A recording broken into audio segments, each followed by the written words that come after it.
wanted to express my appreciation for being invited to partner with you.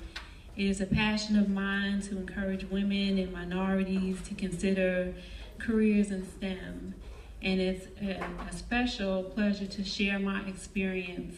And I'm glad it's up close and personal because parts of this talk will be up close and personal. I want to thank Dean Farrington and also the Alumni Relations Office, Valerie, who actually invited me to come. Anytime I come, I'm always excited because students have such energy. And when you get older, you lose a little bit of that. But so it's exciting to be here. You can go to the next slide. Thank you. So today, I just want to talk about three things. The theme of this conference was Invent and Empower. And I wanted to touch on her story, starting with my own. I wanted to give some general comments about women in STEM, and then I wanted to talk about your story. Next slide.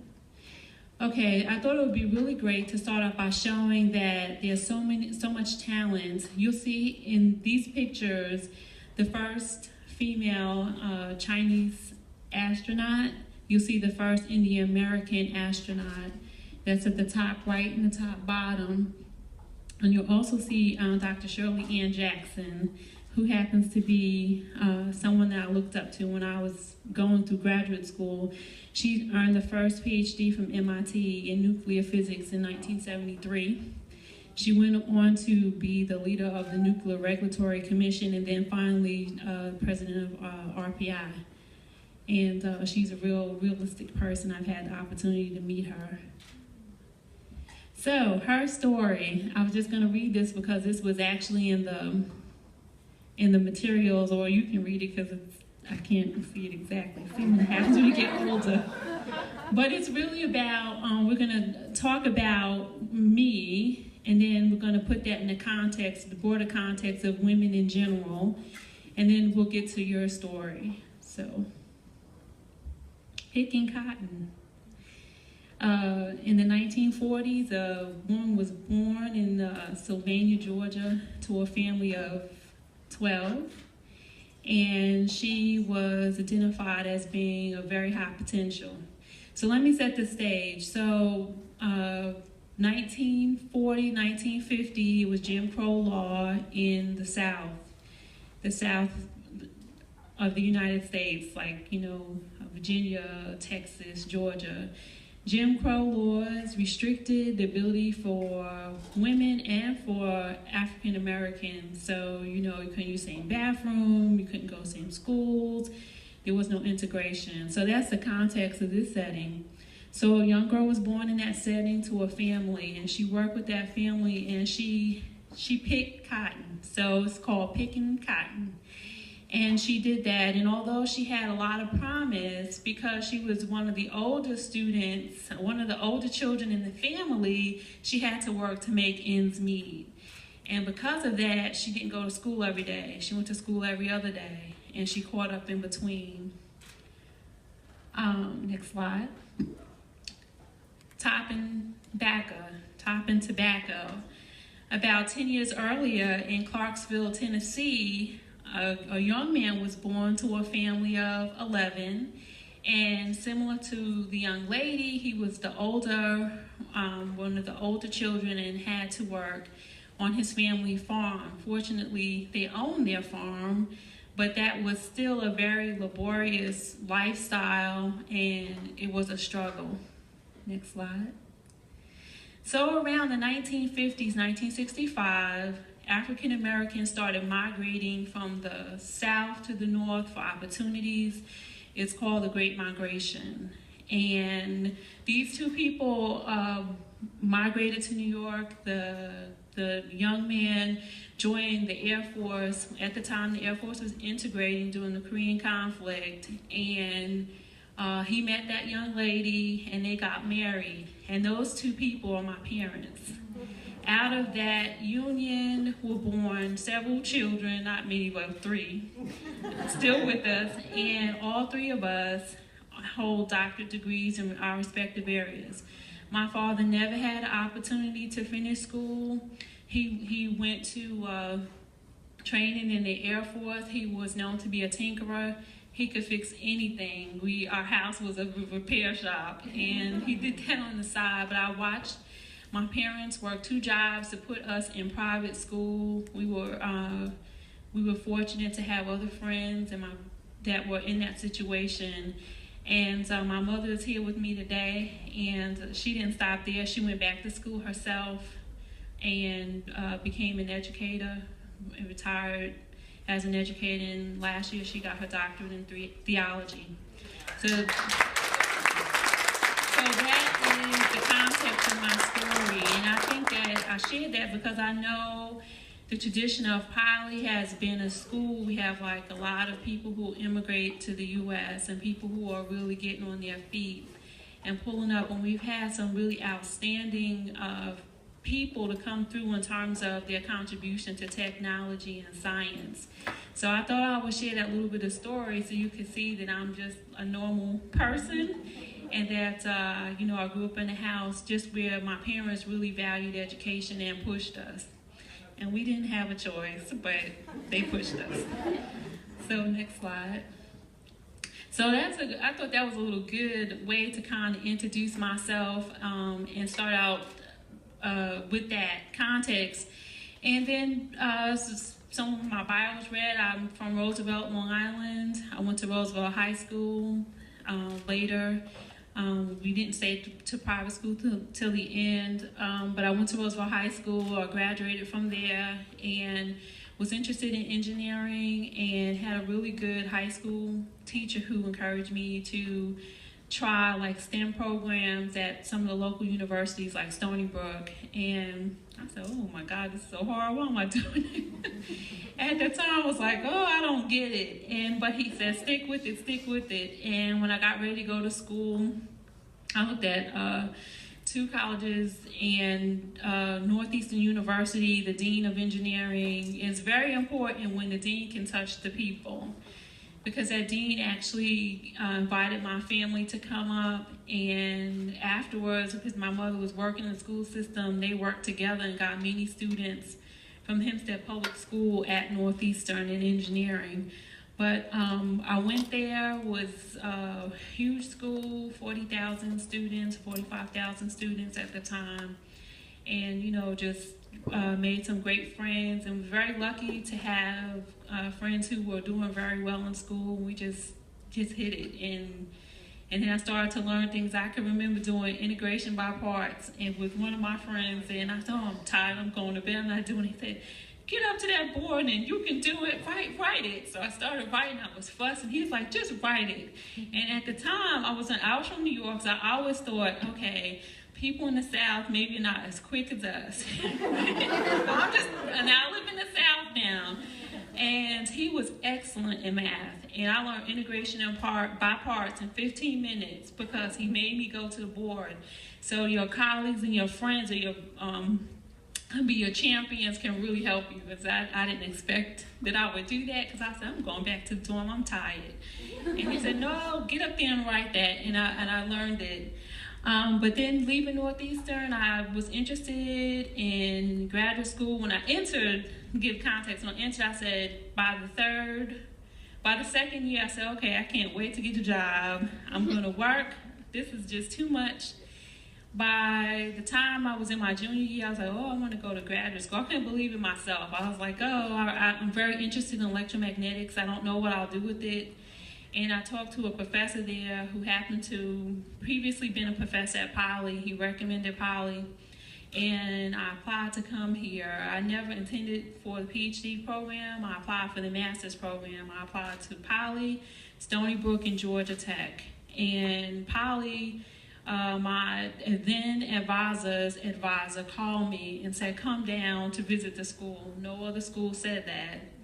And then I came down, I met the faculty, he showed me the lab. Our lab was Weber's lab. He's the founder of IEEE, and that was our original lab. I was like, oh, wow.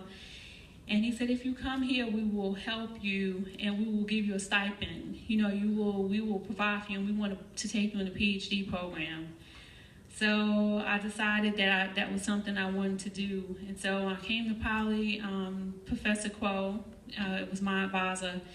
And I really enjoyed my time here. It was an interesting time because we still had the Farmingdale campus, and I think there was a Westchester campus as well. And I really feel like Bernie Cho, who was my advisor's advisor, even till today, I still call them. He's really getting older now, but I still call and check on him. I have my advisor's number. I still talk to him periodically. I think the last time I was in New York, I actually came and saw him. So I had a really rich time here at Poly. And then when I graduated, I did not know I was the first African-American woman to get a PhD in EE. I didn't know it. I knew I was the only one when I was here, but I didn't know if anyone had come before me. And so that was a great experience because it's not something that I planned for. It happened. And leaving here, I worked for a company on Long Island for about 8 months. And I was like, man, I want to get married. I want to have a life. I'm tired of studying because I went straight through. I did undergrad. I finished that summer, the end of the school year, was out for the summer, and I started school immediately. And I was in NACME, and I got a note from Nick D'Onofrio, who was the senior vice president at IBM. He reported to our CEO, and he congratulated me on the accomplishment of being the first. And from that, I had a series of interviews with IBM and selected Research Triangle Park because I wanted to get married, and it had a lot of young people. They had Yorktown was cool and everything, but Raleigh had like a softball team. Guys played softball. They had a soccer team, ultimate frisbee. So I was being strategic, and and my father said, I can't believe you're going, because in the context of my parents moving away from the South, trying to move towards opportunity, I moved to North Carolina, and I met him, and we're married today. But I spent 15 years at IBM, and I really enjoyed the journey. It was a very interesting environment. I met a lot of people. I learned a lot of things. And one thing that I learned near the end of the journey is you have to be flexible for change. I really had built my career around knowing our process, how we do things, and never really worked for anyone else. My husband, who was also computer science, said, you never tried any place else. Today I work for USAA. They provide financial products and services for the military. And I thought at first, when I got the call from a recruiter, I said, what is USAA?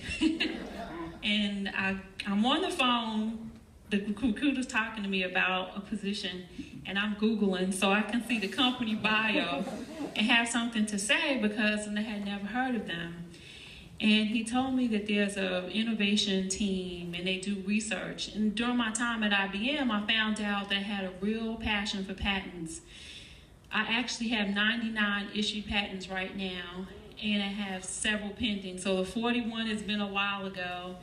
And I realized I had a natural inclination for seeing problems and getting solutions. And also while I was at IBM, I took the patent bar and became a patent agent. So I was no longer working in electromagnetics. This is this whole thing about flexibility. My career started taking turns. I moved into software as the hardware business was going away. And but the recruiter said, oh, you should talk to the hiring manager. So I was actually at the time looking at different organizations. I was flying out to Amazon, was having surgery, and was just doing a lot. So I said, oh, okay, we picked a date. And he called me, and he knew a lot about me. He had already researched me. And so he said, come out and see us. I came out and I talked to them, and I was really wowed because it was a total different environment. And they really valued the ability to innovate, to lead teams to think about new ideas. And the thing that really made me want that opportunity was you could take those ideas and take them to market. And I had done a lot in terms of creating patents, a lot in terms of patent prosecution, getting issued patents, but I had never done anything around actually trying to do sort of like a startup kind of thing without my money. So I said, you know, I talked to them and I joined them, and it's a very flexible company. I think they were in the top 25 best places to work in IT. And so I shared that little thing. IBM was a great place.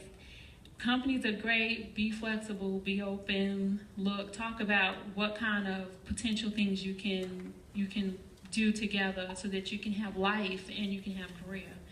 So I didn't mention USAA is based in San Antonio, Texas, but I live in North Carolina. So for the first time in the company history, they hired someone who had not worked for the company to be full-time remote. I travel on site quarterly, or if I want to come on site for something. So they saw enough value to make a difference in the way that they, you know, that it's not advertised, something that's offered. I'm the first.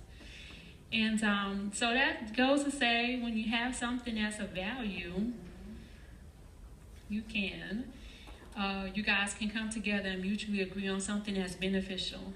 So I got married in 2005, and was very happy about that. And my son is 6. He's in he completed kindergarten. He's in 1st grade, and he's in a really good school. And we researched the school way before we had him. I'm serious. The school has French and just all these nice things. And so when they approached me, that was one of the reasons I really wanted to stay in North Carolina, at least to give that school a try. And so that brings me up to next slide. Okay, so I kind of talked about my interest in inventing, but I love to learn about emerging technologies and things that are coming forward, and what's the potential of those things, and how might they change the paradigm compared to the way things were done in the past. But I also see technology as a way to provide resources and capabilities for underserved communities, that because I really feel social and technical issues are tied. There's a lot that can be done if technology is leveraged. In this picture, I just wanted to show some things and kind of talk about my experience with these items. So right now, I'm actually working on a big project related to data analytics, and this is taking, can't tell you exact details, but taking data and combining it with other data and gaining insights so that we can offer better products and services to our members.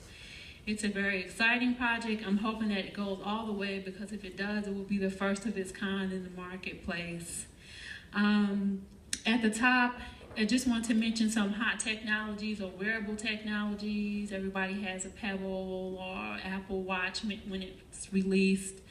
Google Glasses. There's like a lot of potential with these emerging technologies for ideas that hadn't been considered when they were created. In the middle is an example of a hand that was printed on a 3D printer, and this young guy was born without the full hand, and it shows how technology is used to improve his life. I think his dad said it cost him under $10 to print that hand.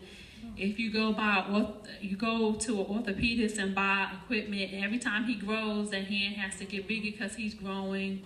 So it shows just like how technology can really help people who may not be able to afford some of the offerings that they need for their current situation. And then the bottom is the contact lens from Google, and it's really to measure, help people who have diabetes kind of track their current health situation.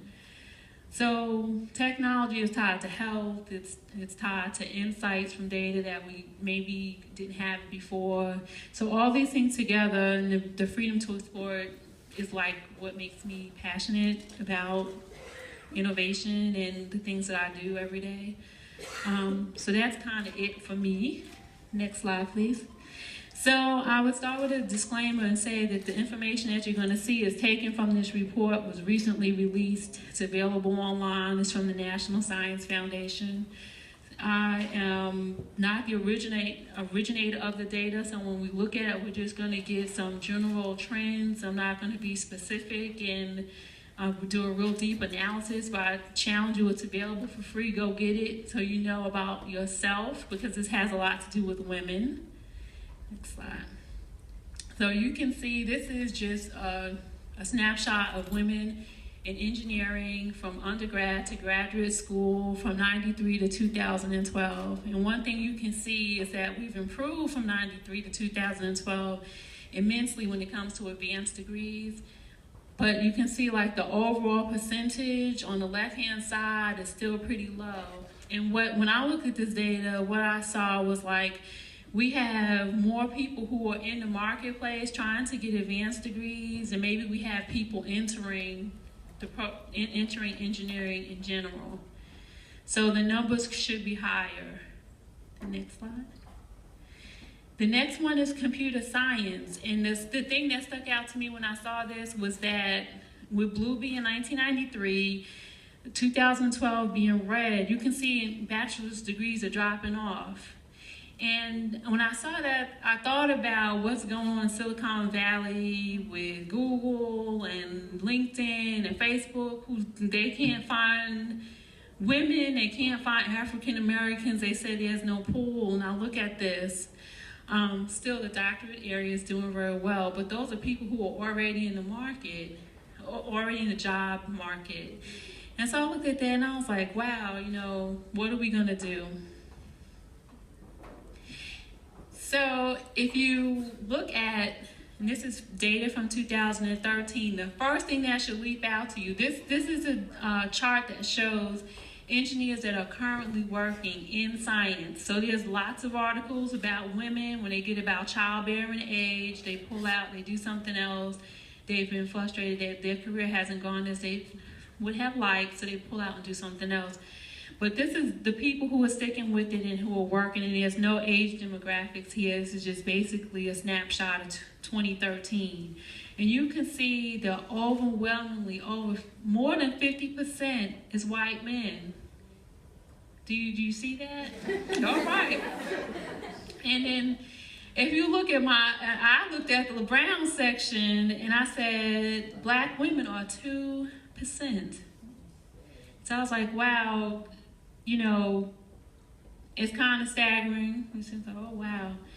This is 2015, so this is 2013. But it's very interesting because the previous chart, it looked real good. It was like that line was growing, but you can see that that line is not reflected in the marketplace. So why does that matter? A stereotype is not a stereotype unless it's true. It matters. Look at your neighbor and tell them, you know what, it matters. It matters. We're not in church, but you know. Next slide. Because we have problems. We have global problems. We have energy problems. We have water. There's a great documentary. I think it's called Water, and it's a little faucet sign on the video, and it talks about like how many people do not have clean water to drink, how in underdeveloped countries big business have come in and put these pumps in instead of building systems that are able to leverage the current environment and provide water for the people. They put in a system that the people have to pay, then they raise the price. So then you have people drinking water that is not good for them, that causes all kind of health problems, birth defects. Just, it's an excellent documentary. It's called Water. You should check it out. It is on Amazon and Hulu. So we have problems. We have water problems, energy problems, all kind of technology-related problems, and it's global. We also have social issues that are tied to technology. We've already talked about health, disproportionate availability to resources when it comes to health and when it comes to education. Just think of the power of technology. Everyone sees now people wearing smart wearable devices that are measuring their, I don't want to call it vital signs, but their medical things like their heart rate and this information can be delivered over the web, if someone can actually take it, or Watson from IBM can take that data and start analyzing, be able to predict this person is tending towards a heart attack, or this person has a health issue. That's pretty cheap. Computers, once you write the code, if you're not really trying to sell it, once you write it, if it's open source, then it can provide solutions for people. So you can write some code that could take this information and be able to help a whole group of people. This is why it matters. I mean, there are so many things on this chart. Hunger, and there's an excellent documentary on food and how our food is genetically modified, and how did you know that there are patents on seeds, and if a company holds a patent on a seed, you plant a crop, and that crop, all through time, you plant something and the seed from the crop is available, you plant it the next year. Well, you can't do that anymore because those seeds are protected by patent rights. So you don't have a right, even though you grew that apple, that seed in that apple, you cannot plant it and take that to market. Genetically modified foods, the potential for people owning patent rights over plants, biological organisms, it has a huge impact on our society. You tell me I have seeds and I can't plant them, I can feed somebody that can't eat, but I can go to jail for doing that? Yeah, you can go to jail for doing that. That's why it matters. So I kind of answer this. History calls for it. We know from our previous history, the things that have happened, the value of technology. We know that the future is dependent on the quality of ideas and solutions that emerge from the technical community. And quite frankly, it will be not strictly technical, will be a cross-discipline community, people with different concepts and ideas. We need diversity of thought, perspective. Women just think about things differently. We organize things differently. We listen to people. I find sometimes if you're in a meeting, it's good to have a woman there, because if you have something to say, oh yeah, she just said that. And everyone says, oh, did you say that? Yeah, she just said it. So it's important to have that, because we have diversity of thought, perspective, and experience. And the world is really flat. Our issues are tied and shared. We all have one ozone layer. We all have one set of air to breathe. We are all tied together, so it matters. And women and minorities and people in general are gifted by God with talent. And if we don't leverage it, we're not realizing that talent, and that's why it matters. That whole thing was about empowering. You're in a very special position. When I look out, man, my mind goes back. And I used to hear people say that time goes so fast. You guys, there are entrepreneurs in here. There are people who are going to lead great efforts towards helping humanity. There are people who are going to be housewives and raise children. It's just the potential of this room is unrealized. And I want you to know each person you're uniquely made. Maybe math is not your thing, or maybe, circuits, you can't hang with that. But it's everyone is unique. Because, even for myself, I told you, when I first started, I was like, oh my God. But then somewhere in there, I found that innovation was my area, and I was in it, and then it was fun. And then I enjoy myself, and I write my patents, and I get paid to write patents, and I liked it. And you can find that for yourself too. This is also taken from the advertisement for the summit, and I just wanted to say, sometimes people say the journey begins with a single step, but I was reading it, and it's even the longest journey must begin where you stand. So you're at a point of not really moving, and then you take the journey, you start moving forward, and body and motion, it tends to stay in motion. So you start to move, you make a motion from a point of standstill, and really that's when your journey begins. So I looked at the materials for the week, and I saw people, I saw panels, I saw presentations, and I saw purpose.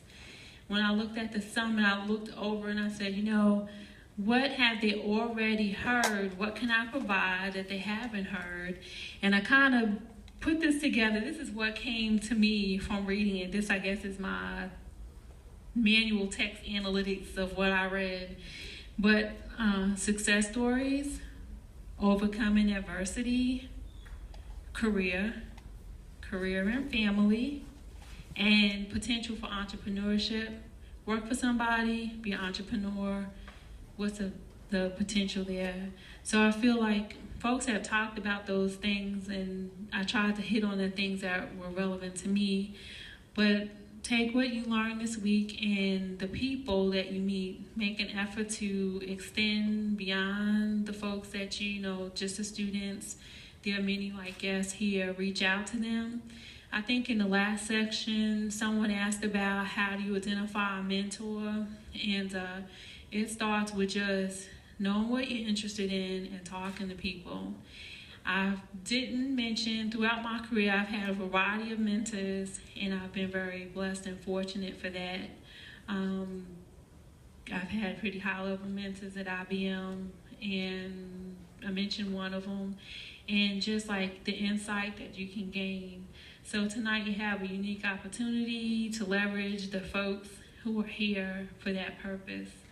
And it's not very hard. It's hi, I'm Ruthie, and I'm a student. I'm getting ready to, whatever you're getting ready to do. And can I talk to you periodically? I need someone to talk with.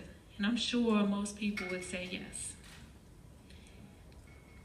So the closing thoughts are, now the only limit is you and the span of your dreams. And I know you can dream and think really big. Make your journey yours. I have my journey. Everyone does things that's tailored for them. It may not be exactly like, you may not be like what I did. I came in a time when people still believe you go to a company, you work there for 30 years. I was on the brink of that, right? So it was very hard for me to think of doing anything other than IBM because, I had 15 years, I had all my mentors, but I realized we're in a world where when I look at young people, they're working 2 to 3 years in a company, their whole objective is to get a set of skills, they build some network, and they move.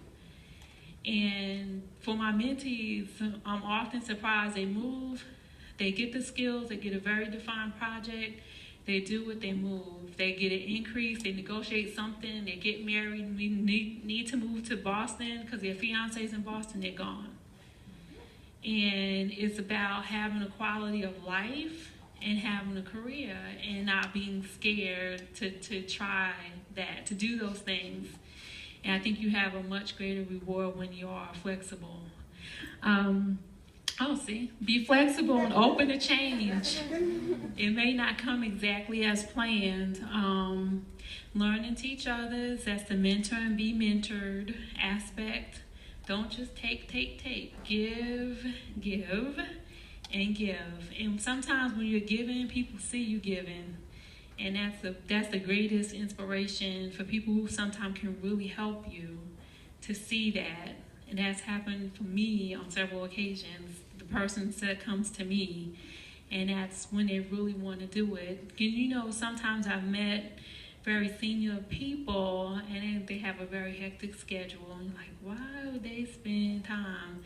And it's like they really want to drive the next generation. They're looking for somebody that they can move.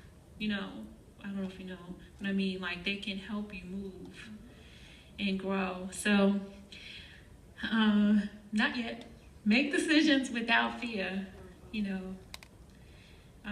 If you don't take a risk, you really won't. You may have a very good and comfortable life. You have to decide what's good for you, but don't be afraid to take risks. When I joined USAA, I was like, everybody knows what IBM. Nobody knows what USA is, and I don't know.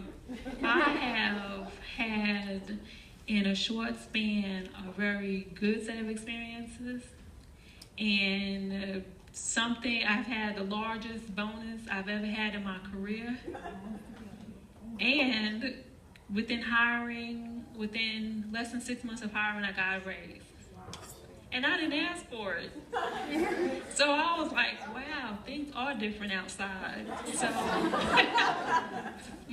okay. So enjoy life. And as you get older, you realize that your time here is not infinite. It is finite. And you have to determine what's important to you, and you have to get some enjoyment. And that's me and my family. That's my son Judah and my husband Lamont. He's a Boy Scout. And that picture was taken last year. And my son is doing very well in school. And my husband, who's actually keeping my son now, he always supports me to go and try new things. And with the change in role, I'm able to, I went to my manager and said, there's a reading program at my son's school on Fridays, and twice a month I want to go and I want to read. They put them in different groups, and you get to read with them, and he said, okay, go. I think that's a great idea. I was like, twice a month. He was like, okay, about 3 hours on a Friday. I said, yeah. He said, go, because your family matters. When I was in a meeting with my senior vice president, I'm IBM, right? I got there early. And I was waiting. I walked in, and he had his whole council. Oh, I'm so sorry. He said, no, come in. This is Ruthie. And he introduced me. And I sat, and it was like 3 minutes. I said, where's everybody? Someone came in 10 minutes after. I was like, oh my God, and he looked at her. He said, Heather, did you drop the kids off at school? She said, yeah, I got them out to school. He was like, great, because family matters. Like, okay, very different. For me, it's God first. It's my family, and then it's my career. At this age in life, I know that that's what's my priorities, and that's just what it is. And yeah, that's it. Next. All right, so a ship in port is safe, but that is not what ships are for. Sail out to sea and do things. And that's Grace Hopper, and she was an admiral, and she also she originated COBOL, which you guys probably like, what in the world? It's a mainframe programming language. But she conceptualized being able to write code to do things, and that's the key thing to remember her. She was in computer science, and that quote is something that I want to leave with you at the end of my talk. A ship in port is safe. Go out to sea, sail to sea, and do new things, exciting things. And with that, I just wanted to say thank you, and that concludes my talk.